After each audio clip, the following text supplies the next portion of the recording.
Hey, what's up, guys? We're live. This is the first time we're actually going live. We got some special people in the building. We got Manolo, Hernandez, and Alex Soto, baby. Let's go. Let's get it.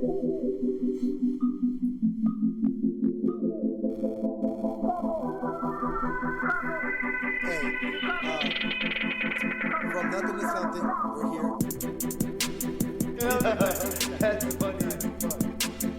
We're here.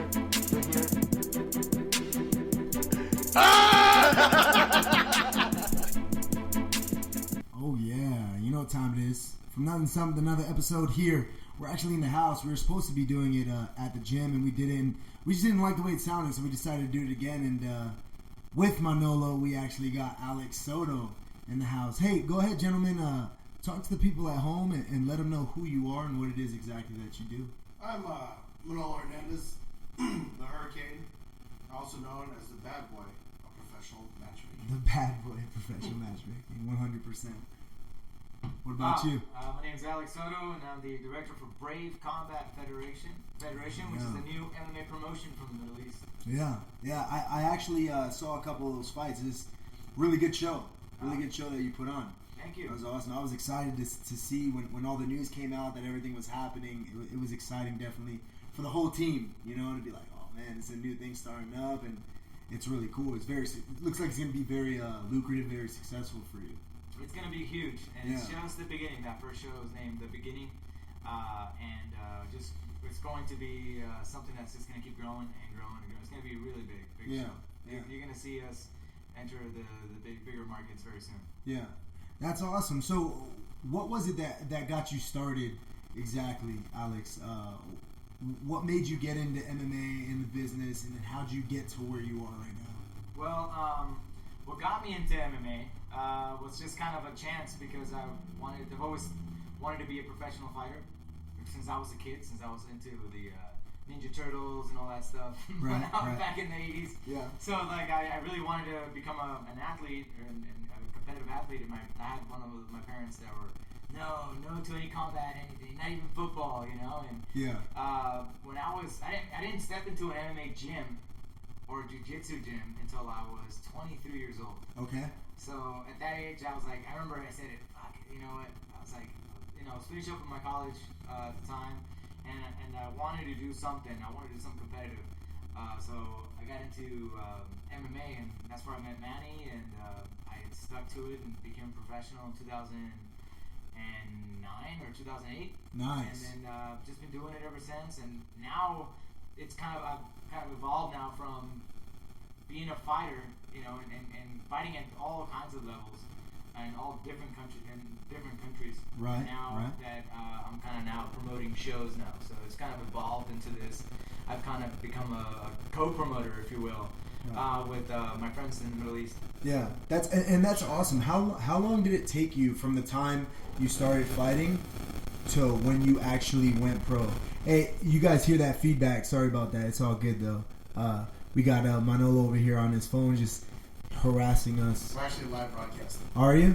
Awesome. So we're live broadcasting on the podcast from Nothing to Something, and Manolo's recording us with his phone on his Facebook. So that's what feedback is, but it's all good. Sorry. Nice way to tell Manny to yeah, put that down. Yeah, no, it's all good. He can't hear it on the headphones. That's all it is. But so talk to us a little bit about what happened. You know, from when you started training to when you went pro, how long did that take, and what made you want to take that step? Was it big? Was it popular at the time to go pro? Because I know, we were talking about this before, where MMA really only got mainstream and popular in 2005, 2006. You know? Yeah. No, actually, what kind of really set the tone for me to become a professional. At the time, there really wasn't an amateur league or anything available for anybody to grow to anything. You know, it's either you were an ex-NFL player, and now you become you can have chances in the pro MMA leagues. Right. What Manny did, I walked into his gym one day, and his gym was in North Park, and they said, "Hey, welcome here to the gym, the MMA gym." I was like, "I want to do MMA fighting."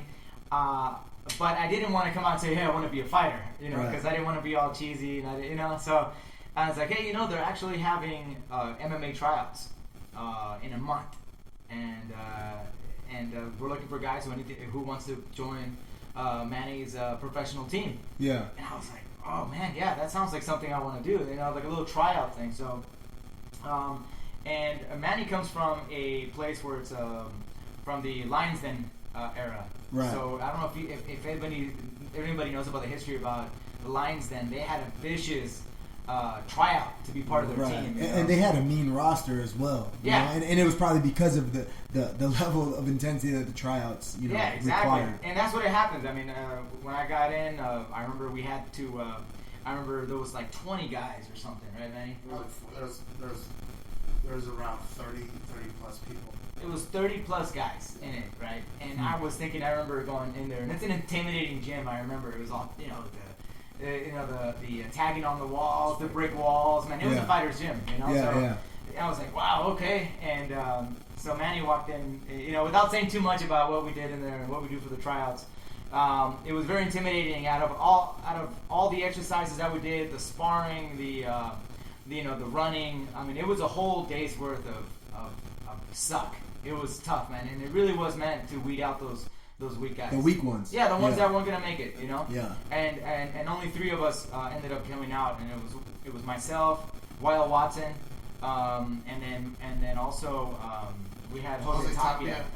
Who's Cody Blades? Cody Blades, yeah, that's right. There was like 3-4 of us out of all those guys that were selected to be on the team, and that kind of helped me to be like, okay, yeah, take myself with respect. Right. And I said, okay, I'm a professional fighter now. Now I just gotta prove it, get in the cage, and treat myself as a professional fighter. Nice. Where now, I think not every gym does that. So I think, hey, you're a pro. You want to go pro tomorrow? Sure, okay, But that was back then. Now there's a huge amateur league that's available in the States. Yeah. Especially with the UFC really investing a lot in the amateur ranks. Mm-hmm. I don't know if you've noticed, but there's an international mixed martial arts federation that's under development right now. IMMAF. Yeah. And they do MMA leagues for amateurs, and it's like a national. So it's a worldwide.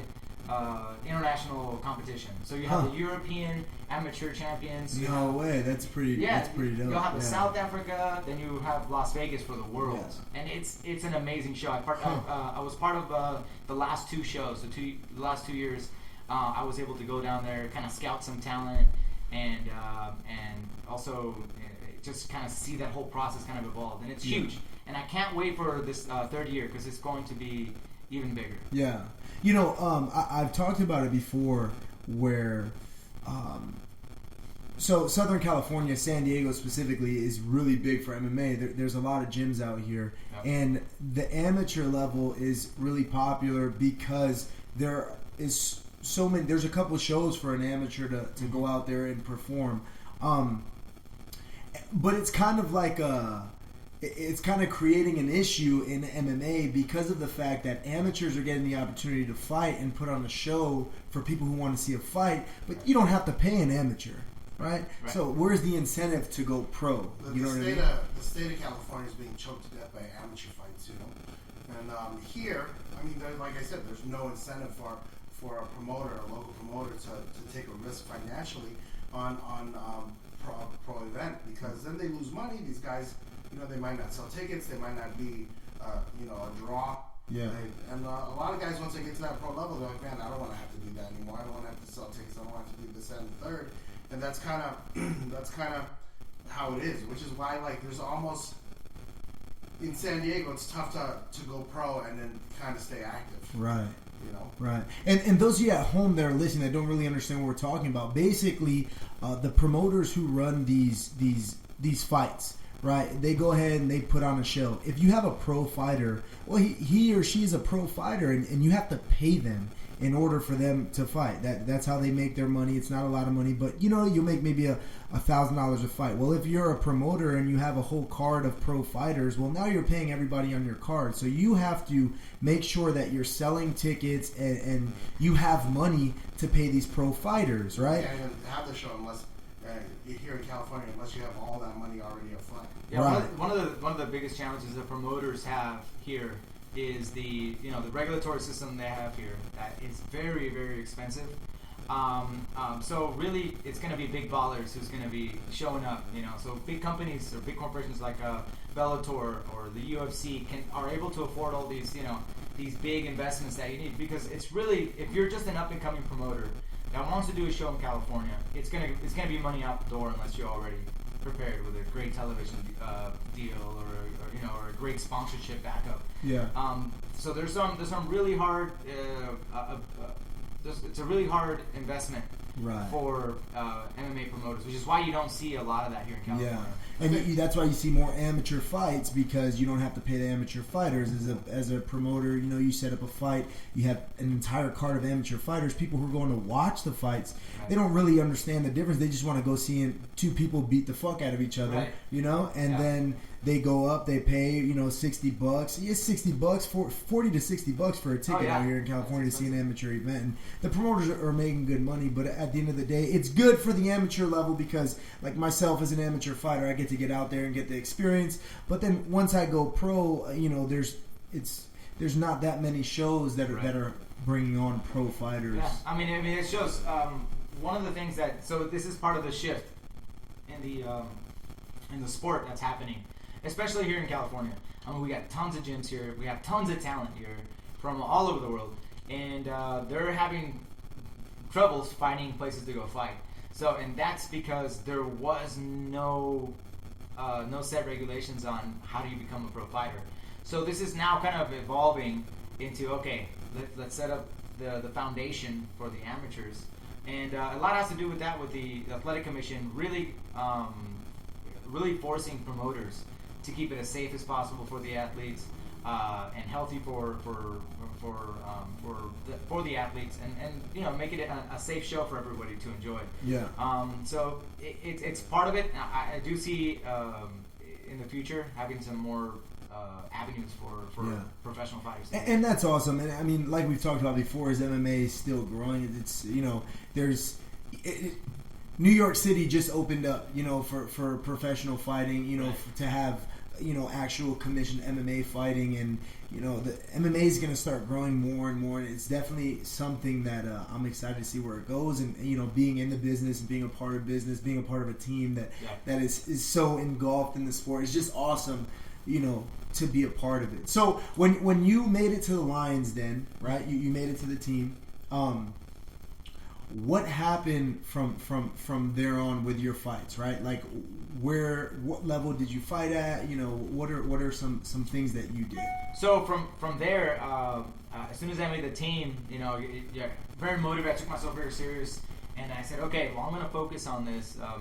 Again, like in fighting, you don't make very much. You don't make any money, So I'm listening. Hey, we got somebody asking us a question. Oh, sure. Go ahead. Keep talking. Well, you don't have the ability to make a living off of it, though, but it's something that I've always enjoyed, and I love competing more than anything. So one of the things, I worked full time. I went to school full time at the same time. He worked at SeaWorld. Yeah, I worked full time, and I went to school full time. I remember I was finishing up my school, and I was training, man. Right. I was so motivated to get back out there and improve myself. It was more of anything just to see what I could do, Right. Yeah. Before that, I had done some amateur shows as well. I think I did 10 amateur fights in and around California, Tijuana. We did California. We did SoCal, Orange County. We did. That's right, Orange County. We did Tijuana. That's right. I did a bar. There was an amateur event in Tijuana where it was a ring. It's called semi. They call this kind of fighting semi-pro. Yeah. So it's in a ring. No, but that's what he calls it. It's like AAA division fighting. Well, he calls it. So we shows all right. League. They're bring all your gear because they don't have any gear over there. Oh, okay. So we showed up and I had my shin pads. I had my MMA gloves. And so we show up, and the promoter, the guy that was running the show, comes up to everybody and says, "Hey guys, not everybody's got shin pads, so no shin pads. Is that okay with you guys?" And we're like, sure, no problem. Okay, yeah, all right, no shin pads. And I'm thinking, oh fuck, man, I'm gonna use my shin pads. All right, okay. And then he comes back and he goes, "All right, guys, hey, not everybody's got MMA gloves, so no MMA gloves. Is that cool?" And we're like, I guess guess so. Sure. All right. No gloves. So you guys are just fucking brawling. That was, All right. So it's like, man, it's turning into a street it fight. was like a very dangerous. It was a very dangerous part of Tijuana too, where we were at. Yeah, it was actually. Like for like 2 years, like there was a time period there where we were scared to like go down and continue to compete down there, and all of a sudden, promoters saw us at the show. They're like, "Yo, dude, you're afraid to come to my show, but you're here." I go, "Oh, Yeah. I didn't know that this place was gonna be so scary," you know. Yeah. Well, for Soto and stuff after that, you know, we did local shows. You know, we did Gladiator Challenge, and then We did a gladiator challenge, and then my second actual professional fight was on television. Yeah. Which is Okay. crazy to hear of, right? Yeah, it was on Yeah. Fox. It was on. It was on the local Fox. It was on the local Fox network. Yeah. It was International Alliance of Mixed Martial Arts, and our friend Joe Snell That's right. was the matchmaker. It was Yeah. only one. They only did one show, I think, or two. They did maybe one two. show, and then you know things. But like I said, it's just it's a tough business to get into, man. If Yeah. you don't know what you're doing, you're gonna it's true, spend man. a lot of money, Yeah. and you're Basically, gonna go bankrupt quick. Yeah, Yeah. absolutely. Yeah. Absolutely. I mean, Yeah. it's not easy making it, you know, as a promoter or as a fighter, or, you know, it's a lot of work. Yeah. It's a lot of work. And I've talked before with Manolo, and he said something that really interested me, is because, you know, I'm actually in the Marine Corps, right? I got a couple months left before I get out and start chasing it full time. But in the Marine Corps, one of the biggest things is, you know, motivation and inspiration, and how do you inspire your Marines? How do you motivate your Marines? Because at the end of the day, our mission is to, you know, charge the hill with the machine gun. And I Right. need to get these fucking guys to, you know, follow me to the bunker and slay the enemy, you know? But one thing that I've noticed in MMA is, you know, you kind of have to figure it out. You have to put in the work, and you have to be willing to go through the pain and the struggle and push yourself. And once that cage closes and that door locks, there's no hiding from the work you didn't do. Right. There's no hiding from the fact that, you know, you decided to go out every weekend instead of train. There's no hiding from the fact that, you know what I mean? Like, it's a very real thing. And one thing that Manolo said was that motivation and inspiration when it comes to MMA, that's not what it's about. What it's about is being driven. You either want it or you don't. That's you know, people who are really driven don't need motivation and inspiration, you know, to chase their dream. They just, this is what I do. This is what I want to do, and I'm doing it. Do you agree with that? That's exactly what happened to me in my case, man. I told myself before I even met Manny, I was like, I'm gonna be fighting in the UFC. Uh-huh. I told that to Manny, and I remember I told that to my brother. My oldest brother was going through chemotherapy. Yeah. And you know, he was dying right there, and I'm like, fuck, man. And he goes, Alex, he goes, so what do you want to do with your life? And this is before I even stepped into an MMA gym. It's like, you know what? I've always wanted to be a fighter, and I'm gonna use this kind of opportunity, and I was like, I'm gonna become a professional fighter. I'm gonna win a championship belt, and I'm gonna fight in a UFC pay-per-view card. He did all those things. And I did all that, and it was crazy, man. Yeah, my brother was like, to this day, so I was like, dude, I can't believe it. And Yeah. he really. Soto is the luckiest motherfucker ever. This guy, he was on American Gladiators. You know, he did a bunch of like, he got out of his old job. He went into that. We ripped through fucking five or six MMA fights super quick, and in that time we're able to win a title and defend the title. Yeah. Like for Mexico, like the biggest title was the UWC at that Fought time. in Japan. And then what happened is we immediately got a contract with Dream, which is like super huge. And then we got the opportunity to fight in this qualifier for the Dream 135 at the bantamweight. Oh yeah, that was awesome, this man. big money tournament. And then so we went out to Japan to qualify for it, and then they fucked us on this thing. You know, Alex is kneeing this guy, beating him up. In the last 30 seconds, you know, I goes, okay, so this is what you need to not do. Do not take this guy down. I need you to just stay standing up and keep beating him up. And then Soto got bored, and he just decided that he was gonna. I wanted to hip toss the guy, Yeah. but the guy ended up jumping my back. The guy jumped his back and then choked him, and then Soto escaped. He right? didn't never. He It got was close to seconds. choking. It was like less than 20 seconds of scramble and everything. Right, It was right. fast. I even got out of the scramble, but anyways, so the Japanese, the way they do their scoring system, it's by danger, right? Damage. By danger and damage. Yeah. Like, did you try to finish the fight? Did you? So it was like my danger was him me flying, you know, my flying knee to his face, and then his danger was getting my back. So they called it a draw. Yeah, but it was like so lame. It wasn't really a I look draw. at it, like it was like two 4-minute rounds. It was bizarre, like the way they did it, and then they scored both rounds as one. Right.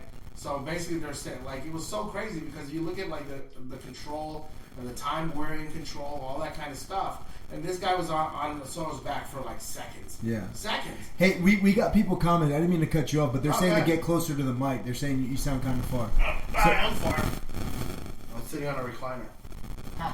Here, I'm trying to see how we can record that phone without having the feed. There we go. There's no feedback now if we leave the phone there. Yeah, that works. So go ahead. So there were seconds you were saying. Yeah, there were seconds, and then so basically they screwed us out of it. Yeah. And then it was bad, man, because now what happened? It kind of left us with a bad taste in our mouth, and then Because I was supposed to get the tournament after that. I was supposed to go fight in that dream tournament, Yeah. but it ended up not happening anyways. I think the company folded. The company folded right after that. Yeah. And then what happened is we ended up having the opportunity to fight in the UFC, so we took it. Nice. Yeah. Yeah. I mean, what year was that? I don't know. I know it was when 2011? Michael McDonald was the shit. Okay. You know what I mean? Yeah. It was sorry, but basically what they did was we stepped in there last minute, you know, with our 2 weeks notice against Michael McDonald. yeah, It was with a our really- 6 fights, we shit. went in there last minute, and then yeah, dude, it was crazy. Hey, I just want to take a moment and just put this moment in history. Episode 7. I have a UFC fighter, someone who's on a UFC card, sitting here talking to me on the podcast. I just want to appreciate you for coming out, Coach Manolo. Good looking out for coming up. That's awesome. You know, I'm sure the people at home love hearing that. The fact that, like, you know, you chased your dream and you really went after it and you made the climb and you made it to the show. And when they told you were going to fight McDonald, how were you feeling? Honestly? I was super. You know, what's funny is I was actually following McDonald. I knew how tough he was. I knew he was an excellent Muay Thai guy, and I was like, oh, as a fighter, like if no matter who you are, like I can always tell if a guy is a real fighter or not. You know, because I'll tell him, hey man, would you fight this guy? Oh fuck, no, that guy's really good. Yeah. I was like, are you fucking kidding me? Right, a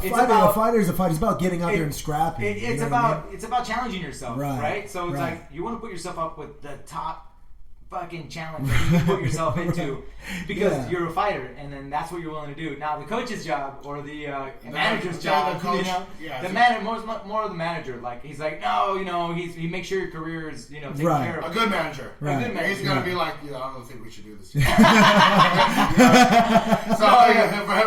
As a fighter, you know, The fighter's never gonna say no. A It fighter never never says no Right. to you know, a true fighter says that. you Right, know? right. Anyway, so yeah, I ended up losing that fight, man, but I did a good enough impression with the matchmaker, so they put me in with another one.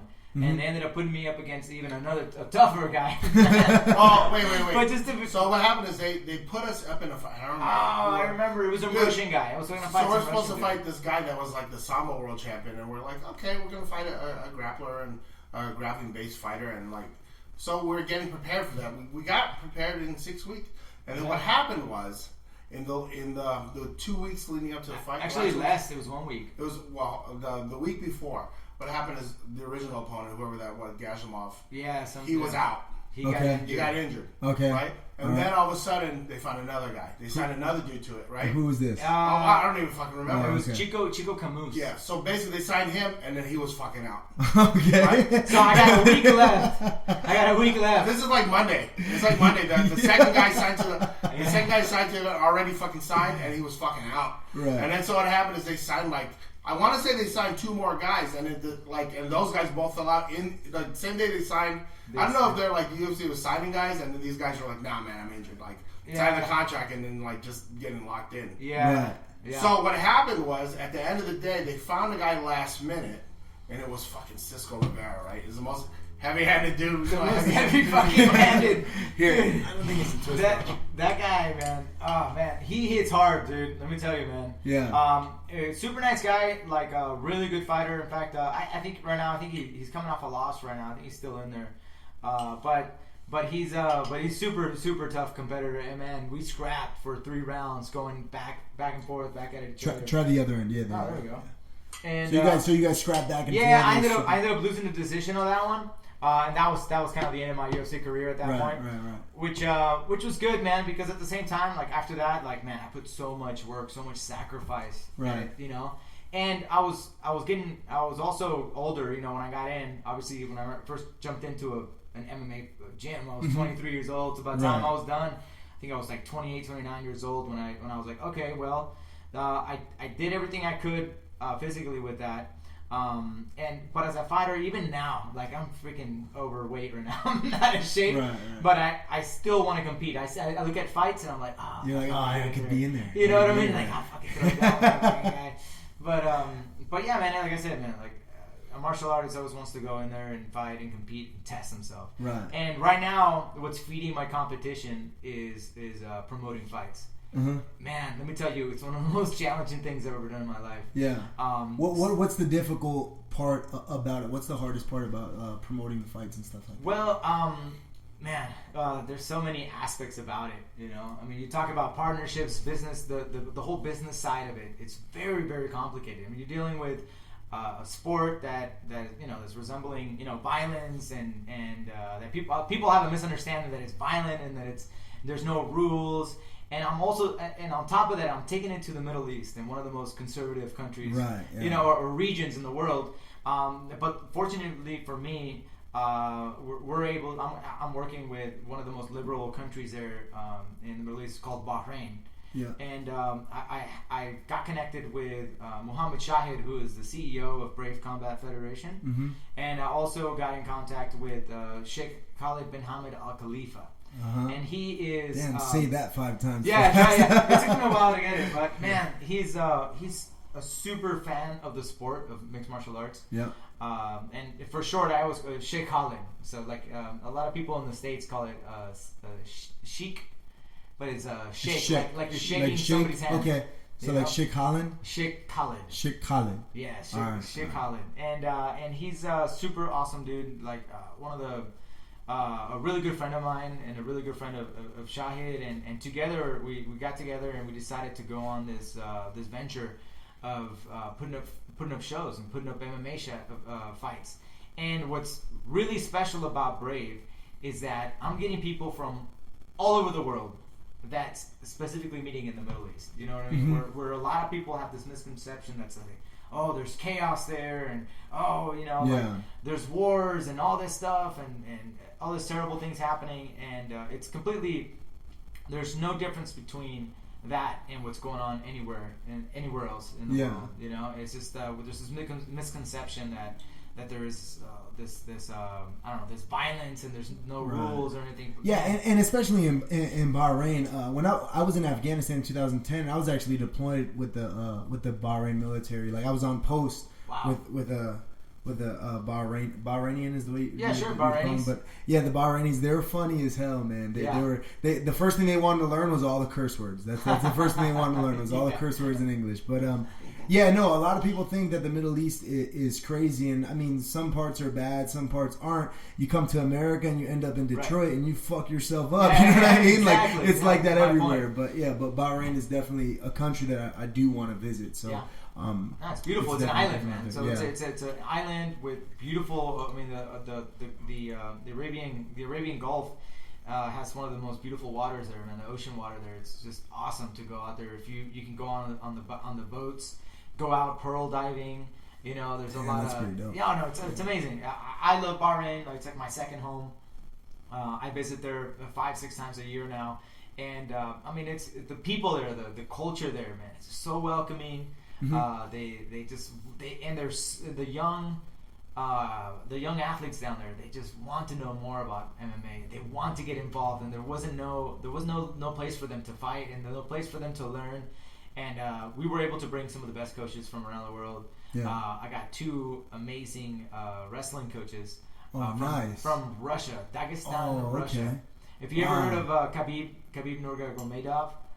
It doesn't ring a bell. But he's sure. he's the number 1 contender right now. He's the guy with the big afro wig. Yeah, with the big afro wig. Oh, okay, yeah. That dude. Yeah, dude, the guy that's on a 22 fight tear, like just ripping And everybody he's just up. ripping through him. Yeah, I think he's 7-0 in the UFC right now. Damn. With a 2-year layover, like injury layoff, but he is now the number one contender for the lightweight. Yeah, the lightweight belt. So those guys in Dagestan, I've met a lot of those guys too. They come down in down to Bahrain, and I get to roll with those guys. Man, they're tough, man. They're so tough. So I got those guys down there. Other gyms are popping up in Bahrain, and they're throwing in new coaches from Brazil, some from France. Like, I mean, they're all over the place, man. It's really cool seeing how this is just kind of brewing in Bahrain. Yeah. So when it comes to Brave, where do you guys see this going? Where do you plan on? Do you plan on staying only in Bahrain, or do you plan on traveling? How do you see the future of that? Well, our kind of business model is set where we're trying to get into different regions. Mm-hmm. So right now we're focused on not just Bahrain, not just in the Middle East. We already have kind of established our footprint there as the leading promotion in the Middle East, and now we're gonna head down to Brazil. We're gonna and dominate that region as well. Nice. We're heading to India. We're gonna be the top dogs in India. You might have heard of SFL. Yeah. You know, those guys are there. No competition for those guys. We're gonna come in there. We're gonna own it. We're heading to Ireland as well. I mean, there's really no limit to what we can do. Yeah. Especially with the kind of backing that we have. You know, we have the full support of an entire country, basically. So was the first one that was conducted, the Brave, the beginning, is what you guys called it, was that kind of like the testing ground for people who were interested in it, for people who were willing to invest and things like that, and they're happy with what they saw? Oh, absolutely, yeah. That was kind of like a bam, we're here, check it out. I mean, there's two fighters that are helping and running this show. Mm-hmm. You know, Mohammed Shahid is he's a really good friend of mine as well. He's a CEO, and he's a fighter himself. You know, so he understands the importance of having good fights and not these squash matches that you see for instance, in SFL. Man, there's some terrible matches and stuff. Yeah. So we try to put up really interesting fights, and if you look at Manny, I mean, he's helping with setting up some really awesome fights. I mean, the fight of the night, we ended up having Ireland versus Philippines, and it was an awesome brawl, man. It was great to see that. Yeah. I knew that was what were you going to say? I knew that was going to happen. Oh, did you? Yeah. Well, I mean, so we're talking about IMMAF, and Franz Malumbo had recently been he won the world championship. That's right. He went on the tournament. And so that's how we had gotten him. And he had 3 fights, and then we put him up against a guy from Team Lakay, which is like one of the most recognized teams in the Philippines. You know, they compete all over the world. That's right. And then so we got this kid named Stephen Lohman. And I didn't realize there was going to be so many Filipinos in Bahrain. Yeah. Like, you know, there's like 1 million people, 1 million Filipinos in the Middle East, like in the region. Oh yeah. Yeah. So dude, they were screaming for this guy. You Yeah. know? No man. It's funny. Far away from their country. Yeah. There's actually 2 Filipino guys in the card, and the other guy, he lost, and so they started going, no man. Hey, we actually got a question over here in the chat room. They're asking, what's up with MMA in Mexico? I'm not too sure. Sure. Specifically, what they're asking. So one of the things that I kind of strategically did as well is I know the Mexican market very well. Mm-hmm. I know a lot of the fighters there. I know one of the best coaches down there. So I knew what I needed to bring to represent Mexico in this kind of international market that we're trying to get to. Right? We want to establish ourselves as a top international MMA brand. Mm-hmm. You know, so I brought in Masio Fulin, and I brought Ivan Lopez, who I believe is like the best kept secret in Mexico as one. It's tough for this kid to get fights, you know. Yeah, he's tough. He's 14-2, losing only the Dominic Cruz on a top Brazilian prospect. Yes. And it was by decision. He Right, never been finished. I mean, this guy knocks people out. Yeah. It's funny because I noticed that like a lot of pro fighters, when you're good, it becomes difficult for people to agree to fight you. You know, I just signed a guy to Brave, 17-0 all finishes. Good luck, Manny, trying to match that one up. Yeah. Because, man, dude, all was finish, quick. 100% finish rate. I went out and I found this guy. On Friday. I go, Soto, what do you think about this guy? He goes, I love him. Let's get him. Yeah. Let's get him. Yeah. Yeah, There's a lot of, I love MMA. Soto's the first one to say it. He goes, man, you spend all day at the MMA gym, and you come home and you watch more MMA. I go, yeah. I've never thought about it before, It's just I've been doing it since the 90s, so it's just kind of what I do. And so, we'll have these guys that'll hit us up. And then what I'll do is I'll go and I'll look at their videos and everything. So I'm sitting through hours and hours of video, and it's interesting because I get to see, I'll have people send me their video and I get to see their best shit. You know what I mean? Yeah. The best that country has to offer, and it's super interesting. Yeah. Of course, in the same token, I get guys like, I'm the best guy in my country. I'm like, oh no way. What's your record? 2-2. I'm like, man, okay. I'll keep you in mind. Yeah. No, there's a lot of, we get a lot of messages like that. That's like the job interview, and they're like, yeah, we'll call you. Yeah. You're like, shit, I didn't get it. Hey, those of you at home listening, sorry about the static. It's not that bad now. Manolo. But the minor static that you're hearing, it's because Manolo's live on Facebook with his phone, so it's just the static from his phone. But Static. it's all right. It's good. But let me know if it's too bad to where you can't hear us, though. Go ahead and let us know. So back to your question for Mexico. Yeah. My goal is to bring Brave Combat Federation to Mexico. And have some of the top talent from Mexico fight there. So we're on the infancy stages for that, but we're keeping that open for a future fight down in Brave, Mexico. Yeah. Well, actually, what's cool is I already know. Like, I spent a lot of time in Mexico.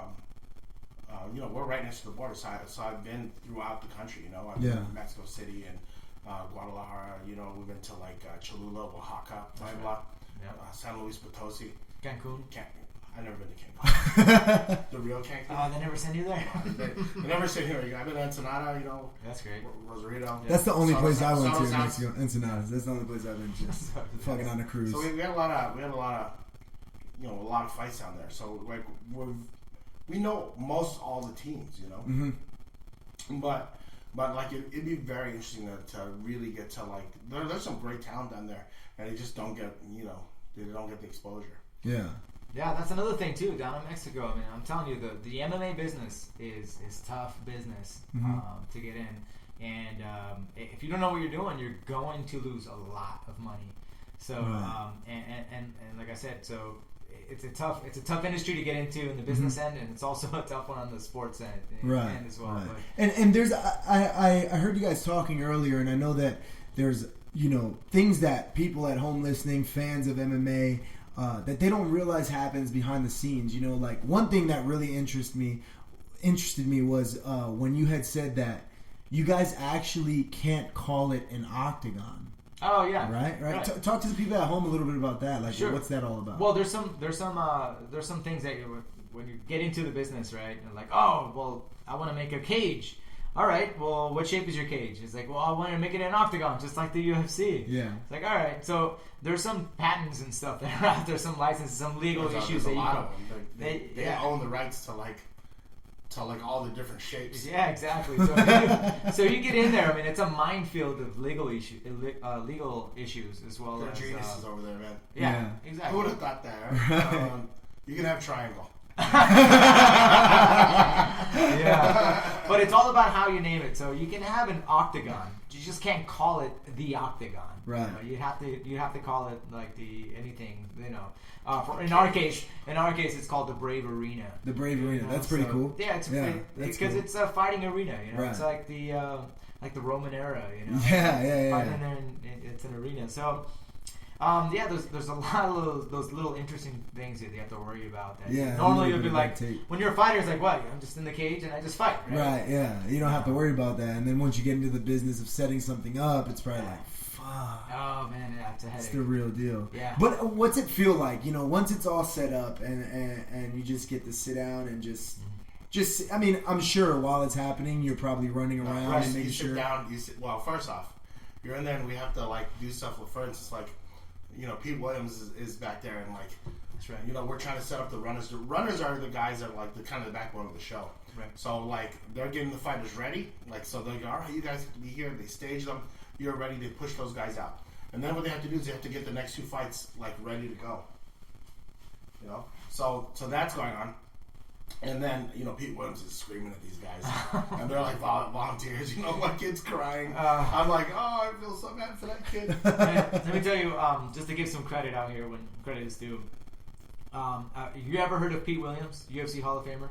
Yes. Okay, yes, so yes, Pete yes. Williams did that super famous head kick knockout of Mark Coleman. Okay. So a lot of people go, oh, yeah, that one, yeah. So Pete Williams, a really good dear friend of mine, and as well as Manny, and so we brought him on the team as well, and man, let me tell you, he did such an amazing job with our first show. I mean, all of us on the show were really have an idea of how it goes down, but Pete actually helped us be able to kind of make it happen, He basically directed everything. Yeah, he did a great job. He was also really good at we're sitting there ringside, and basically you're kind of sitting there. Email King. Everything's starting to go good, and we're like, I go, dude, do you see all the photographers are on the same side? He goes, yeah. I go, well, then everyone's going to get the same pictures, right? I'm going to go over there and break them up. You know what I mean? He's still a bouncer. Yeah. You're still Get out of here. You guys got to scrap. Move along. Give me these. Give me these. Nah, super awesome guy, and somebody you can rely on and stuff, man. He's a super happy to have him on the team to help us out with that stuff, man. Right now he's actually in Bahrain. He'll be visiting back down to California, but man, it's awesome, man. What we did on that show, man, was a lot of fun. Yeah, I mean, I'd imagine, and you get to do what you love. You know what I mean? At the end of the day, when you made the decision that you wanted to fight or you wanted to get into MMA, how old were you? Whew, I was 23 years old. So at 23 years old, did you see yourself where you were today? No, man. No clue, man. You just never know, man. But all I know is that I worked hard for every freaking part of it, man. And I couldn't do it alone because obviously I had to have the right team around me, I had the right people around me, and then on top of hard work and the right people, it's all about timing. Right. So it's a combination of all those things, man. But I say that with the timing thing, but you have to make it. You have to make it the right time. You kind of have to. You create it, right? If you have a dream, I mean, you make it happen. I heard somebody say something one time, and it really made me look at things like, you know what? That's actually a good point, because if everybody's chasing the same dream and the same goal, the truth is not everybody's going to make it. No matter how bad you may want it, if somebody wants it more, they have a better shot at making it than you do. However, if you take that step to chase your dream or your goal, you might not make it. There is a chance that you won't make it, right? Yeah. But if you never take that step, it's a 100% chance that you will never make it. Yeah, that's true. And I think that's what people don't realize. People don't see. They get comfortable and they get happy where they are. I have to survive. You have to survive, and you're gonna struggle no matter what. Yeah. But the last podcast, Courtney Henderson was talking about how he had a 6-figure job, and he's like, I just wasn't happy. When you make enough money, you get to a point where you. Now what? Now what? Yeah. Henderson, he's so cool, man. I mean, he's trying to hit me up 4 years ago. He's like, dude, can I please take pictures of your gym? And he's like, he's doing nursing and all this other stuff. And I go, yeah, man, of course you can. Because he's like, yeah, people are not letting me take pictures. I go, people are not letting me take pictures? What are you saying? He's like, they're not letting me take pictures of, because he needs action shots so he can be a sport photographer. Yeah. I mean, he also does the stills and all the other stuff for the team. But, he's taken a lot of great pictures at our gym. And, people started seeing that work. And next thing you know, he was everywhere. Yep. He got in with the right people. Yeah. Yeah, it's the same with, and I'm sure it was terrifying. It was a terrifying experience for him, trying to quit that job and then going on his own. I can relate to that as well. I have one of the reasons how I ended up in Bahrain was because I was a military contractor. So I was working as a civilian for underwater robotics in Bahrain. So I got sent out there on a deployment. That's how I met my friends Underwater out there. fighting robots. Underwater fighting robots. For real? No. I was like, what the fuck? What happened to that business? Yeah, that sounds sick as fuck. No, it was a very good job, man. It was a very good paying job, that I had, and this opportunity came up, and it was terrifying. It's like, here I am, I have a wife and 2 kids, right? And somebody offers me again my dream, like, hey, dude, take your dream. That you don't know where it's gonna go. Right. You know what I mean? Like you don't know what's gonna happen, but I just know that if I have that opportunity, that I'm gonna run with it. I know this job will always be here. You know what I mean? So I had a choice to either stay what I'm doing, stay conservative, keep going on what I'm at, and one day become a supervisor, and then get my pension, and then be set or follow my passion and not only that, influence other people, man. I think one of the things that really was a big push for me was to be able to influence people's lives in the Middle East. Right. Like, of all places in the Middle East. I was in the military as well. I served a year in Afghanistan. Oh, nice. So, thank you for your service. Thanks. Yeah. And so it's crazy that 10 years after I was originally in Afghanistan, in the Middle East, I come back, and now instead of going out there with guns blazing, I'm out here influencing young minds, like, because every time I go, like, I'll teach classes, I try to get people to get inspired to get into the sport, and I'm bringing people from all over the world to come here. It's like put your gun down, and I'm like, it's like, it's something really, to me, it's incredibly special and worth anything else that I'm doing. You're doing what you love, and you're using it as a channel to influence the people around you. Right. And I think that's an important thing to do in life. 100%. It's people don't. I think that people don't realize that they can really do what they want. Right. They can really live their dream and chase their goals and influence people the way up. I remember Gio took me on as a blue belt, and when we started training, he talked to me about the road in jiu-jitsu, and he was like, obviously the road is to get your black belt. Well, once you become a black belt, well, now what? And he had explained that the next step is to influence your students, create an environment where you are impacting their career and their life, and then becoming the best black belt in the world. He said that there's 2 routes. In jiu-jitsu, there's the route to your black belt, and then there's the route as a black belt. And essentially, that's what you're doing in life, and specifically in the MMA world, in the MMA realm. That's really interesting. Somebody commented that when we were talking about the octagon, they said, call it the lethal stop sign. That is hilarious, man. I like that. I'm not quitting my job. No? No, I mean, it's my passion, right? Yeah. You know what I mean? MMA is my passion. Coaching guys and being part of that, for me, is what I was born for. This other stuff, the matchmaking and all that, is just the icing on my cake, my fatty pork bacon cake. Yeah. It's icing on the cake, and then it's like, it's reaping the benefits of having had guys and worked with guys like Alex Soto or Wyatt Watson or like Boogie Martinez, and I mean, it's so interesting how all those people came to be in my life, and I think it's like such an interesting story, you know. Yeah. And I've been told several times about you, Manolo, from day one, is where you really are passionate about it, and I saw that, and I felt it myself as a fighter. I'll never forget. I still have the gloves that you gave me, or not the gloves, but the wraps. When they cut the wraps, they cut the wraps up. They cut the wraps off my hand, and Manolo put them in a little sandwich bag and put a date on them after I won my first fight. And he gave them me. He's like, "Don't lose that." And I'll never forget that. You know what I mean? And I don't know. You definitely are passionate, and you do love what you do. And I mean, do you feel like you could be doing something else? No. 100% no. I mean, I love what I do, and I think it's cool to take someone. Right now my specialty is kind of training girls, because training girls is super easy, because a girl doesn't come in off the street and she doesn't think that she can fucking fight already. She comes in clean slate. A guy will tell you he's a clean slate, but he's like, man, I've been in like 24 street fights. And I'm like, why the fuck are you in 24 street fights? I was a bouncer for like 15 years. I didn't get in that many street fights. I got a street fight. But if I'm honest, the majority of them happen because I'm an asshole. Yeah. You know what I mean? Like, if someone's getting in 24 street fights, they're a fucking asshole. You know?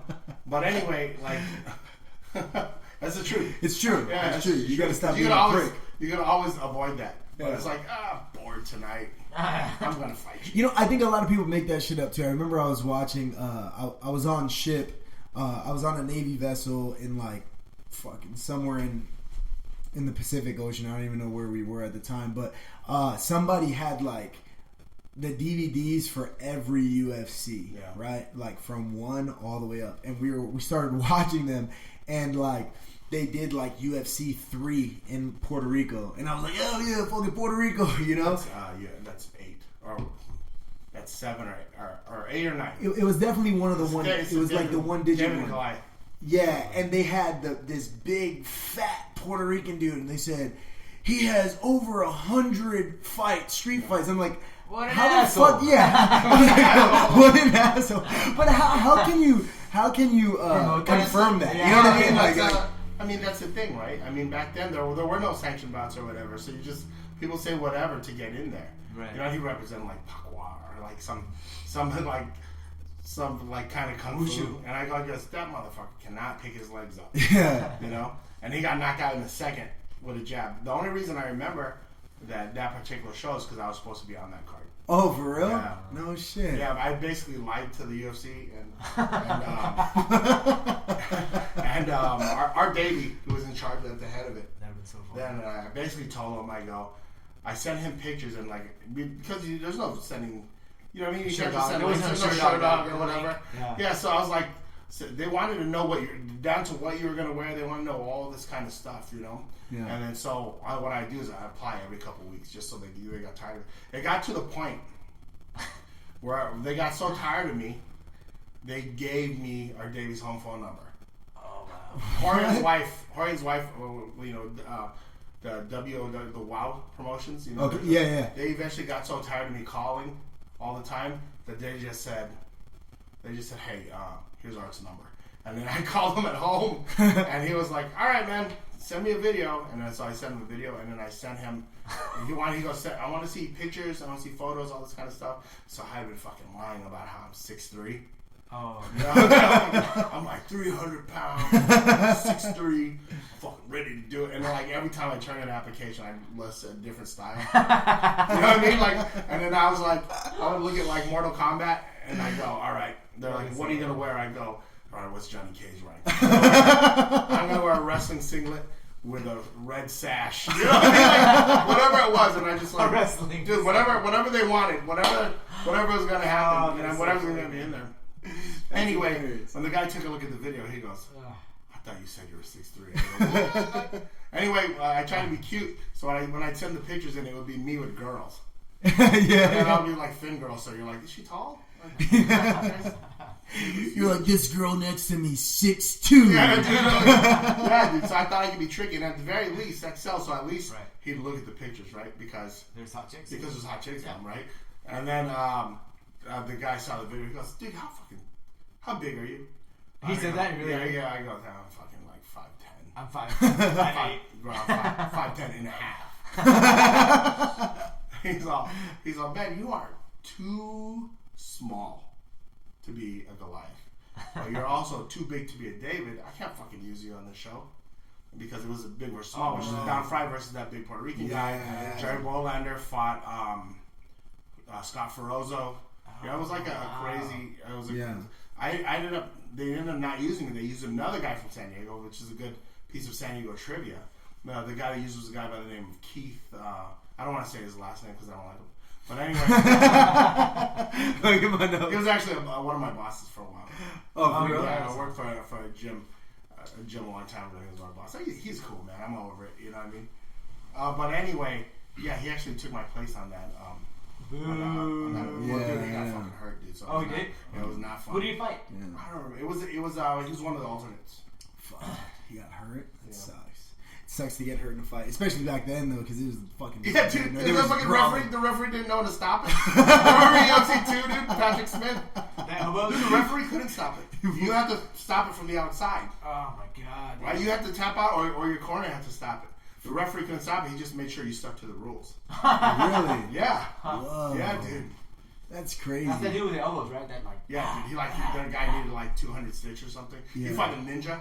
Yeah. Remember? He's fucking, my name's Scott Marsh from Robert Buster's Warrior International. We gave him a win. Dude, I already said all that stuff. Dude. But yeah, it was brutal, dude. We got another question on here in the chat room. This is probably more for you, Manolo. They're talking about Gym Wars. They're asking when is that? When can they watch it? What's the deal with that? Gym Wars. Yeah. We're gonna win that shit, son. I'll tell you what. Right now, it's in the pre-production stages. It's going on. Just stick with it. You know, some stuff got moved around, so we're not going to be in the first episode, but we will be involved with them for sure. Yeah. So just kind of stick with it. Stay tuned, because we're going to win it. Yeah. You know what I mean? So just You're not going to miss it then. Yeah, you're not going to miss it, because I'm going to be on it. I'm going to win it. Yeah. I don't know if you guys have been watching. You know, if you go to the Gym Wars Facebook page, you'll get to see like all of our call outs and then like our pro wrestling style. I love yours when you were like, and in the words of the great Justin Timberlake, it's gonna be me. It's so good. It's so good. Yeah, we did that. You know, we did those really fun. It's funny because people are like, "Oh, they helped you produce." I was like, "No, dude, I did that on my phone. I sent it to them, and then whatever they did, it's up to them."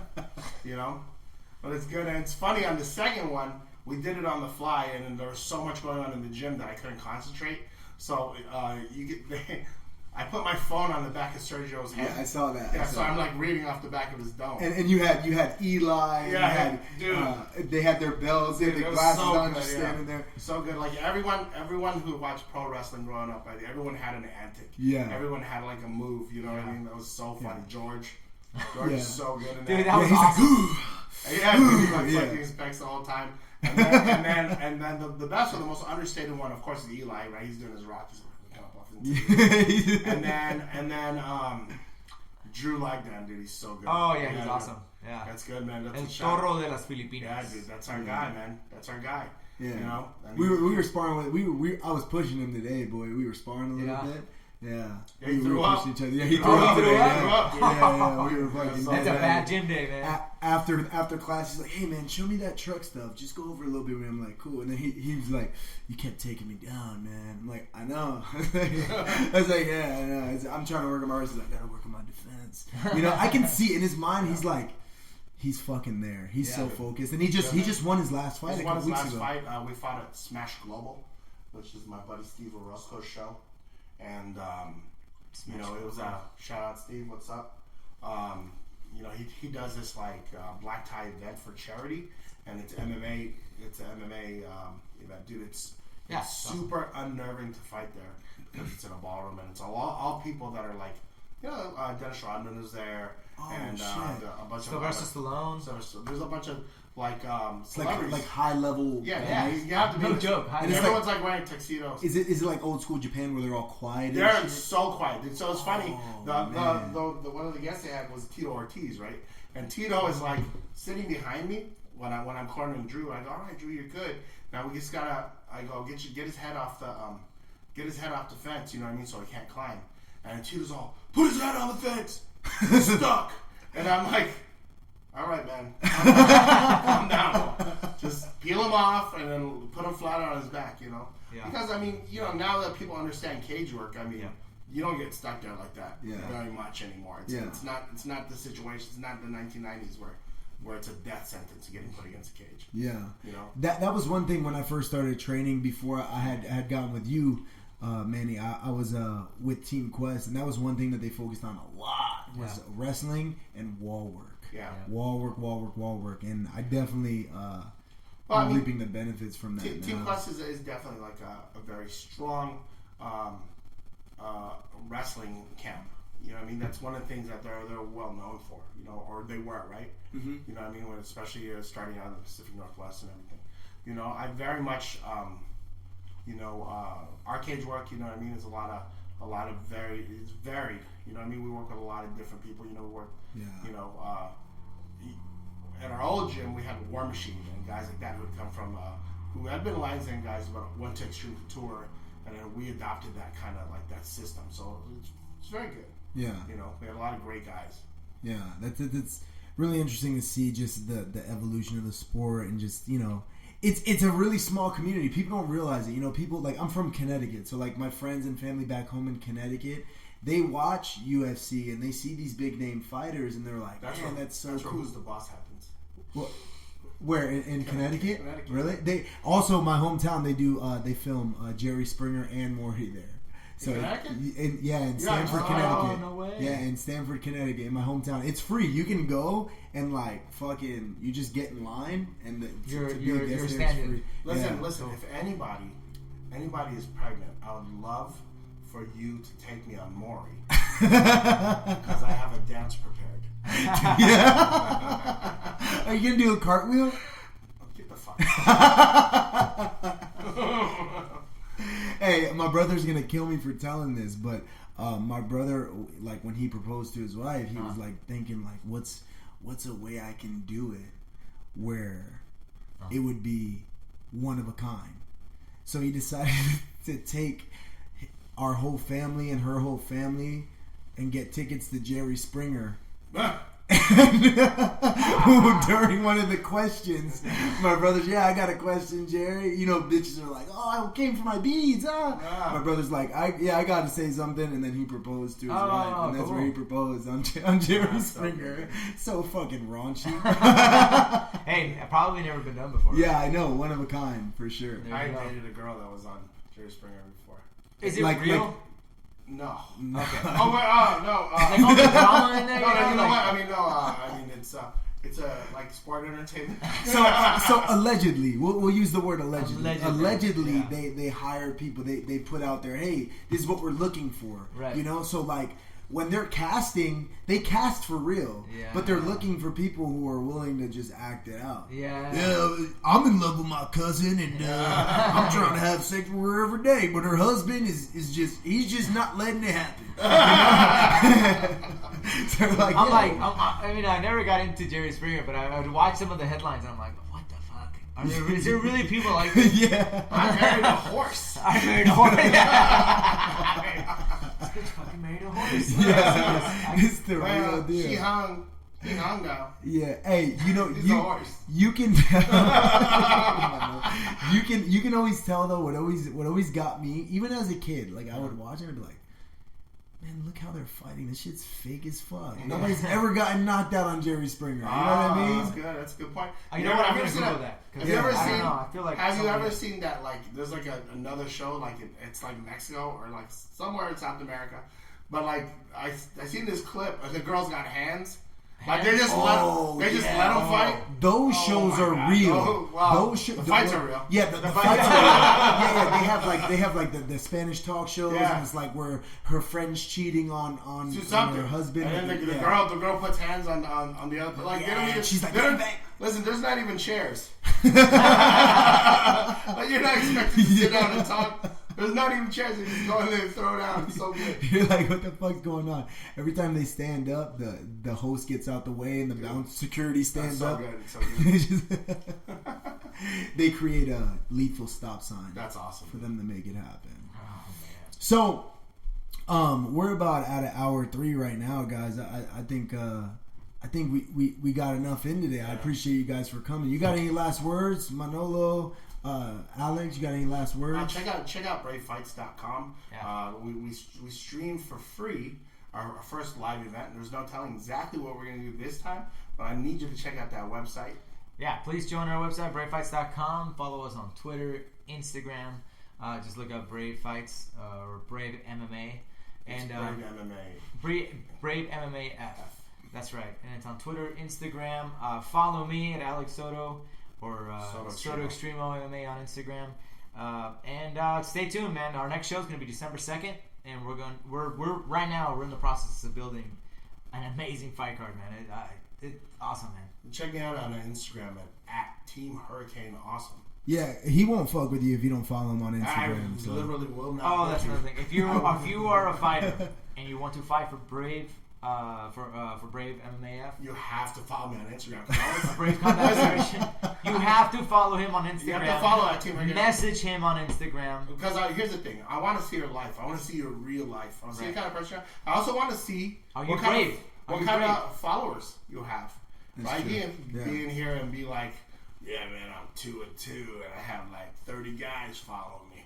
I might not book you.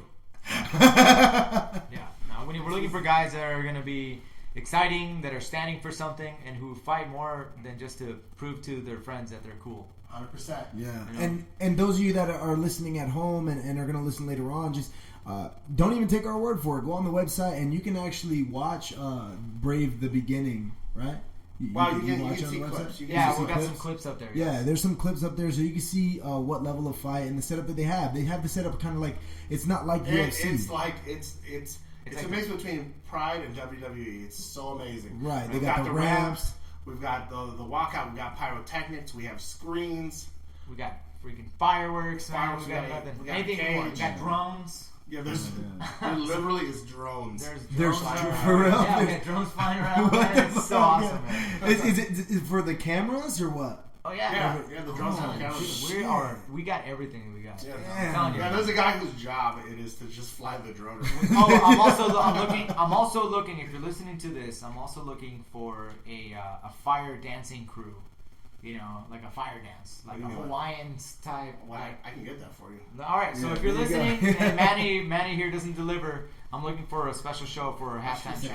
Lima. Yeah, that's true. And Lima, can you dance? Yeah, please, that's for, true. for our Ilima- show. Ilima can hook it up, or Manny can just take his shirt off and just like There dance we around go. a lighter. That is a show. Yeah, that is a show. It's a Guys, good time. looks like that show is locked in. Never mind. Hey guys, thanks for listening again. We fucking love you. It's the first time going live. Thanks to everybody Fucking love that's you, listening bro. live. Love you. Once again, from nothing to something. What this is all about is about talking to people that fucking are doing something with their life. You have a dream, fucking go after it. The only thing that's in the way is you. You and your fucking fear. Overcome that. Chase your dreams. Make it happen, baby. We'll see y'all next week.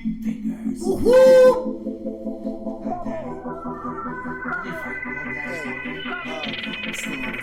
From nothing to something, we're here. That's funny.